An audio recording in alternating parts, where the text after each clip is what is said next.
All right, before we get to 3-round, 5-round, 10-round groups and actually talking about grouping, the first thing everyone has to understand is rifles do not shoot to a point, they shoot to a cone or a group, if you will. So if we take an excellent gun, we mount it in a vise, mechanical rest where it can't move, and we remove all human element, all interaction with it, and we feed it match ammo, and we shoot it. It does not stack rounds directly on top of it. It doesn't put them through the same hole. That's not how guns work. Harmonics, barrel whip, inconsistencies in ammo, loads, it doesn't matter why. They don't do that. No gun does that. They shoot to a cone, right? So if we shoot enough rounds, say 1,000 rounds, on and on and on and on and on and on, what you have at the end of the 1,000 rounds is a hole in the target produced by all rounds fired. That is what the gun will actually do on demand. Because any one round could be the center round, it could be the left round, the right round, the top round, the bottom round, or any round within there. So you don't know. So you have to assume that any round is going to fall within that cone, at the edges of the cone. So if you take and you draw a circle around those 1,000 shots, what you end up with is the mean point of impact for all rounds fired, that cone. Okay? The purpose of shooting groups, unless you're a bench rester or unless you want to brag on the internet that you have a half MOA all day long rifle, you know, if you do your part, because apparently it's so hard to fire a shot without having a seizure. The purpose of shooting groups is for 3 things. To check the rifle mechanically, that everything's solid, it doesn't wander, it doesn't walk, there's no stress, and what size target it'll hit, to check the shooter, to make sure the shooter can actually shoot, and to zero. So we're going to presume that everybody's firing off a bench rest and they can fire the gun without flinching. If you can't, stop shooting groups and talking about it and go learn to pull the trigger correctly. So I want to check the rifle and I want to check the shooter, or the zero. So mainly I want to see what size group the gun fires, i.e. the entire purpose of firing a group is to know what size target it will hit, and then to have enough information to get a good zero. So we go to 100 yards, right? So here's our 2 100-yard targets. And we're going to say they're identical, but in the first one we're going to fire 3-round groups. So let's say this is actual size. So 1-inch dots, and the rifle is a sub 2 MOA shooter. It's almost a 2-inch gun, okay, at 100 yards. So we go and we fire 3 shots. 1, 2, 3. Oh, look at that. Half MOA all day long. Okay, well, we're 1.25 inches high and 1 inch to the left. So we adjust that, whether we got a scope in mils, inch per 100 yards, MOA, whatever. And our next 3 shots go right here. Well, the scope must not be adjusting correctly, right? Maybe it needs to settle. So then we drop it that inch that it needed to come down. And our next 3 shots do this. Well, it must be like hanging up. The turrets, the adjustments needs to settle before we shoot them, or any other of the 37 excuses for missing. So then, just to check it, we shoot 3 shots without adjusting off of that, and we get this. Ooh, well, I must have pulled that one, right? Because that's way out. Well, no, nothing is wrong with the gun. You're chasing your zero because this is our group size. This is what the gun will actually do. The fact that most 3-round quote-unquote groups are close to each other, half inch, inch, whatever, it doesn't matter. That has nothing to do with where those 3 shots land on the target. We have to fire enough rounds to see where the center of that is. Because if we go back to this and we just took a random shot out of those 1,000, it could have been dead center, it could be high, it could be low, it could be left, it could be right, it could be anywhere within that cone.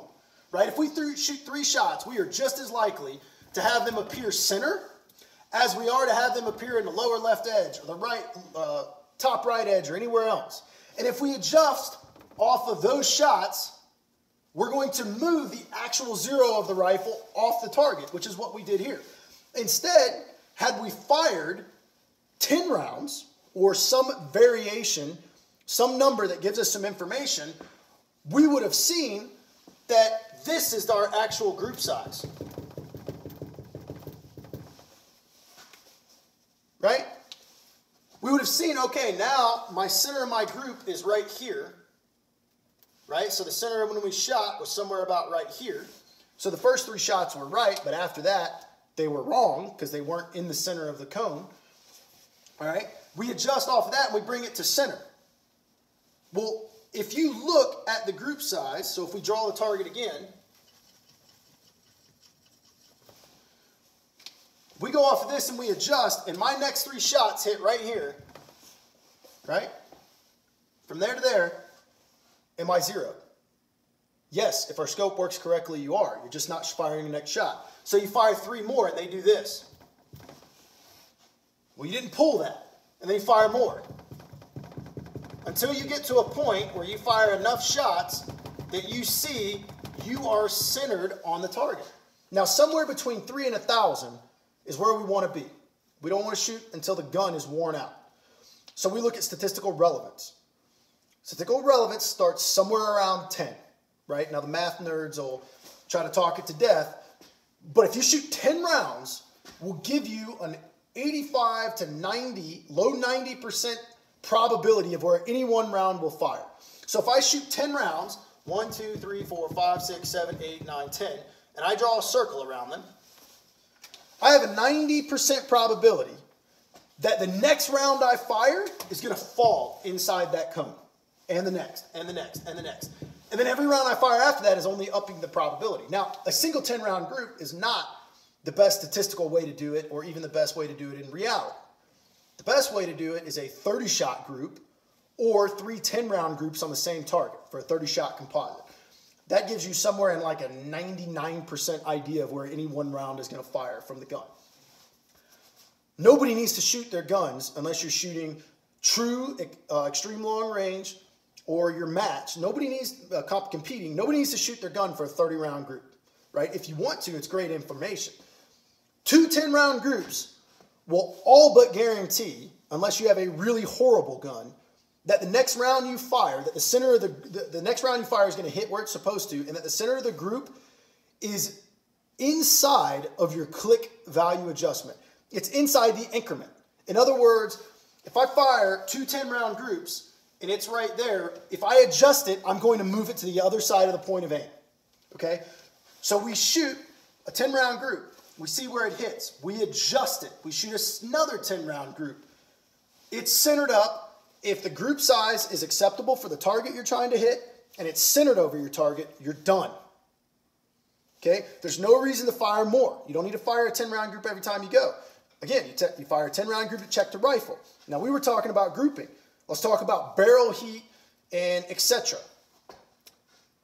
Guns do not care if it's the first round or the 50th round you fire, right? It's not getting hot enough to droop the barrel or move the barrel enough that your point of impact will change, okay? And your group size isn't. The reason that you guys fire 3-round groups, 1, 2, 3, and then on a separate target, 1, 2, 3, and then on a separate target, you get 1, 2, 3, and you think when you fire more rounds that the gun is walking or the group size is getting bigger.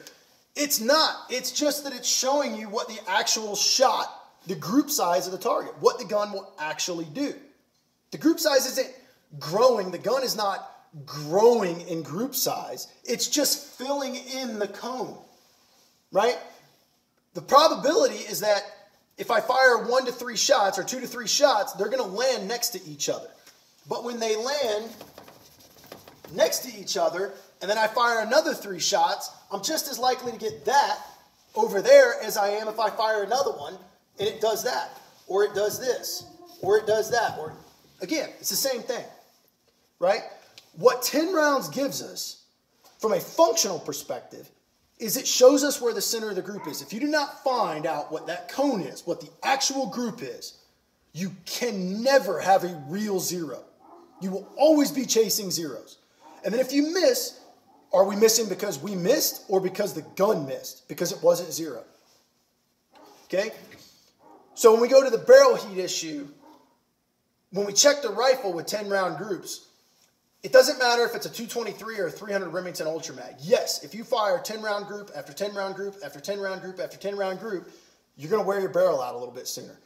But we flatter ourselves to think that we're ever going to wear any barrel out. Most people will never wear a barrel out if they only shot one gun for the rest of their life.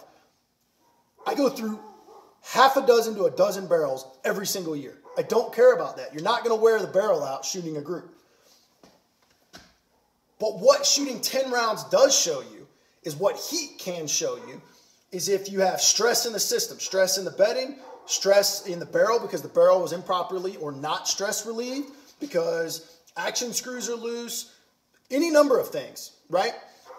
The group being big is not a result of the gun heating up and something like that's just how it works. If the group is big or it grows or it gets bad when the gun heats up, that is telling you there's something wrong with the gun. Go get the gun fixed. Figure out what's wrong with it.